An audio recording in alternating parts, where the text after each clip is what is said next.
Hi guys, welcome back to my channel Beautyaholic. If you are new here, my name is Manu Singh. I make beauty and makeup related content. आज के इस video में मैं आपके साथ में share करने वाली हूँ about makeup fixers and setting spray. इससे पहले मैंने वीडियो बनाई हुई है आईलैशेस के बारे में एंड आई शेडोज के बारे में, तो अगर आपने वो अभी तक नहीं देखी है तो आप जाकर के देख सकते हो। उनका लिंक मैं यहाँ पर आई बटन पे दे दूंगी। इसी के साथ साथ में सेल्फ मेकअप कोर्स की जितनी भी क्लासेस है ना, उनकी मैंने बाय सीक्वेंस एक प्लेलिस्ट बनाई हुई है, वहां पर जाकर के आप चेकआउट कर सकते हो, बाय सीक्वेंस सारी वीडियोस देख सकते हो, ठीक है।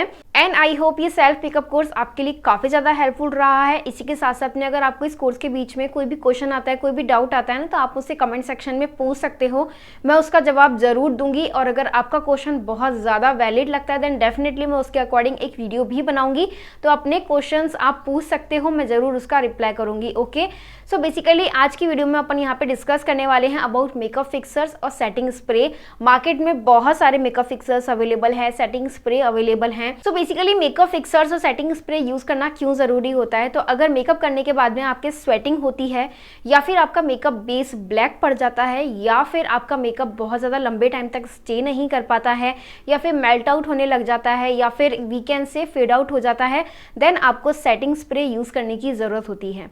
सेटिंग स्प्रे या मेकअप फिक्सर क्या होता है कि आपके बेस को उसी जगह पे सेट कर देता है, सेटल डाउन कर देता है, तो आपका मेकअप काफी लंबे टाइम तक स्टे करता है। एट दी सेम टाइम उसका फिनिश, उसका ग्लो जो होता है ना, बहुत ही लंबे टाइम तक चलता है, ठीक है।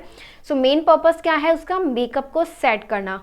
अब यहाँ पे मेन कंफ्यूजन ये क्रिएट होता है कि मेकअप फिक्सर और सेटिंग स्प्रे में क्या डिफरेंस होता है। तो मेकअप फिक्सर्स मतलब फिक्स करना। आप अपने मेकअप फिक्सर्स को हर एक मेकअप स्टेप के बीच में यूज कर सकते हो। लाइक आपने फाउंडेशन ब्लेंड करा, कंसीलर ब्लेंड करा, कॉन्टूर ब्लेंड करा, तो आप बीच बीच में उनको फिक्स कर सकते हो, ठीक है। एंड आपके जो सेटिंग स्प्रे होते हैं उनको आप अपने मेकअप के लास्ट में यूज करते हो, एक बार यूज होता है, ठीक है, कंप्लीटली मेकअप को सेट करने के लिए, ठीक है। तो मेकअप फिक्सर्स आप बीच में यूज कर सकते हो, बिकॉज मेकअप फिक्सर्स की मेन जो प्रॉपर्टी होती है वो होती है मिस्टिंग काइंड ऑफ, ठीक है। वो मिस्ट की तरह होते हैं, हाइड्रेटिंग होते हैं, मॉइस्चराइजिंग होते हैं। लेकिन जितने भी सेटिंग स्प्रेज होते हैं ना, ये आपके मेकअप को लंबे टाइम तक स्टे करने के लिए बने हुए होते हैं, ठीक है, क्योंकि आपके मेकअप को लॉक कर देते हैं। तो अगर आप कंफ्यूज हो कि आपको कौन सा मेकअप फिक्सर लेना चाहिए, कैसा मेकअप फिक्सर लेना चाहिए, मिस्ट के नाम से भी आता है, सेटिंग स्प्रे के नाम से भी आता है, तो यहाँ पर मैं सारे कंफ्यूजन आपके क्लियर करने वाली हूँ। इसी के साथ साथ में ही अगर आपको लग रहा है कि आपका मेकअप लंबे टाइम तक नहीं चल रहा, लाइक अभी अगर मैं बात करूँ, समर सीजन आने वाला है, देन फिर विंटर आता है, फॉल आता है, then different kind of weather के अकॉर्डिंग आपके मेकअप के स्टे करने के चांसेस बहुत ज़्यादा कम हो जाते हैं।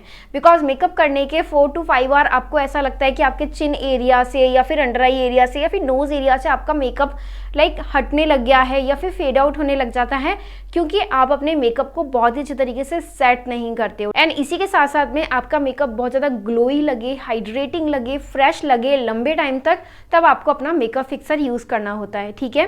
तो जितने भी मेकअप फिक्सर्स होते हैं, फर्स्ट ऑफ ऑल उनकी पैकेजिंग पर लिखा हुआ होता है फिक्सर्स और अ मिस्ट। सो आप जितने भी मेकअप फिक्सर्स आते हैं उनको एज अ सेटिंग स्प्रे भी यूज कर सकते हो। ओवरऑल वो आपके मेकअप को क्या कर रहे हैं, रिफ्रेश कर रहे हैं, at the same time set भी कर रहे हैं, ठीक है।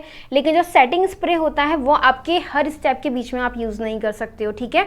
सो इस चीज को हमेशा क्लियर रखना। अब यहाँ पर मैं अगर मैं बात करूँ, अगर आप अपने स्किन टाइप के अकॉर्डिंग अपना मेकअप फिक्सर चूज करते हो, तो यहाँ पर मैं पहले की तरह ऑयली एंड कॉम्बिनेशन को अलग डिवाइड कर रही हूँ and normal and dry skin को अलग डिवाइड कर रही हूँ, ठीक है। बिकॉज स्किन टाइप के अकॉर्डिंग लेना बहुत ज़्यादा ज़रूरी क्यों है। फॉर एग्जाम्पल अगर आपकी ड्राई स्किन है, ठीक है, और अगर आपने ड्राई स्किन के बजाय अगर आपने ऑयली स्किन के अकॉर्डिंग मेकअप फिक्सर या फिर सेटिंग स्प्रे अपने फेस पे स्प्रे कर लिया, तो आपका मेकअप कहीं ना कहीं आपको ड्राई फील हो सकता है या फिर वो हाइड्रेटिंग ग्लोई फील नहीं होगा। बिकॉज अगर आप ड्राई स्किन पर्सन हो तो आप चाहोगे कि आपका मेकअप हाइड्रेटिंग लगे, at the same time refresh लगे, आपका बेस ड्राई ना लगे, ईची ना लगे, वीकेंड से रफ ना लगे, ठीक है।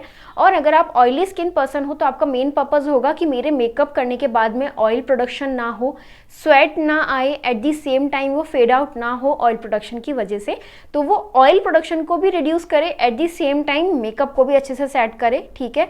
इसलिए मैं यहाँ पर 2 स्किन टाइप के अकॉर्डिंग यहाँ पर अपने सेटिंग स्प्रेज को डिवाइड कर रही हूँ। तो अगर आप ऑयली या कॉम्बिनेशन स्किन पर्सन हो तो आपको हमेशा अपने मेकअप फिक्सर या सेटिंग स्प्रे में ये चीज देखनी है कि उसके ऊपर लिखा हुआ होना चाहिए मैट फिनिश, ठीक है।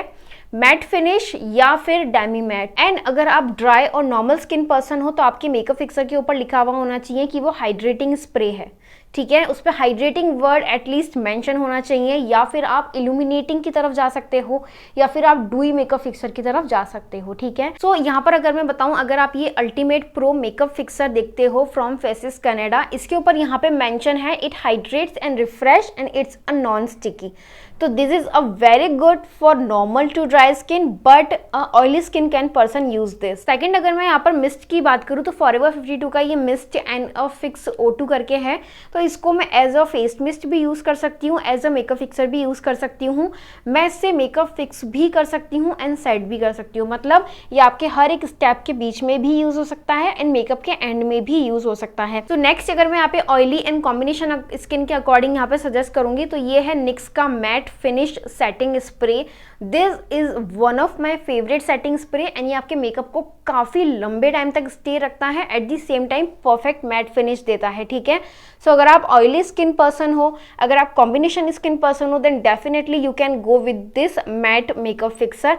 आपके मेकअप को मोर देन 8 आवर तक स्टे रखेगा। आप अगर वेडिंग सीजन के टाइम पे नाइट में भी अपना मेकअप रखने वाले हो, देन डेफिनेटली ये मेकअप फिक्सर बहुत ही अमेजिंग तरीके से वर्क करता है for oily and combination skin. And next जो आता है वो है रेडिएंट मेकअप फिक्सर, जो कि सेम निक्स के अंदर ही रेडिएंट फिनिश के अंदर भी आपको यहाँ पे अवेलेबल हो जाएगा। अगर आप अपने फेस पे हल्का सा डूईनेस चाहते हो, हल्का सा रेडिएंट इफेक्ट चाहते हो, then definitely you can go with this. और ये मैं सजेस्ट करूंगी for dry to normal skin person. अगर आप ड्राई स्किन पर्सन हो, अगर आप नॉर्मल स्किन पर्सन हो, then definitely you can go with these kind of radiant makeup fixers. So at the end आपको क्या ध्यान में रखना है, अगर आप ड्राई और नॉर्मल स्किन पर्सन हो तो आपका मेकअप फिक्सर हाइड्रेटिंग होना चाहिए, at the same time mist form में आप यूज कर सकते हो, डूई और रेडिएंट फिनिशेस की तरफ जा सकते हो। अगर आप oily and combination skin person हो तो आपको क्या ध्यान रखना है, आपका मेकअप फिक्सर का फिनिश मैट होना चाहिए, आपके मेकअप को बहुत लंबे टाइम तक होल्ड करके रखे, एट द सेम टाइम जरूरी नहीं है कि आप मिस्ट फॉर्म यूज करो। अल्कोहल क्वांटिटी अगर बहुत अच्छी होती है देन डेफिनेटली आपके ऑयली स्किन पे मेकअप बहुत अच्छा स्टे करने वाला है, ठीक है। एंड आई होप ये मेकअप सीरीज और सेल्फ मेकअप कोर्स आपके लिए काफी ज्यादा हेल्प कर रहा हो। आई होप ये वीडियो अच्छी लगी हो, हेल्पफुल रही हो, तो इसको जरूर लाइक कर देना, कमेंट सेक्शन में क्वेश्चन पूछ सकते हो। ओके गाइज, मिलते हैं नेक्स्ट वीडियो के अंदर।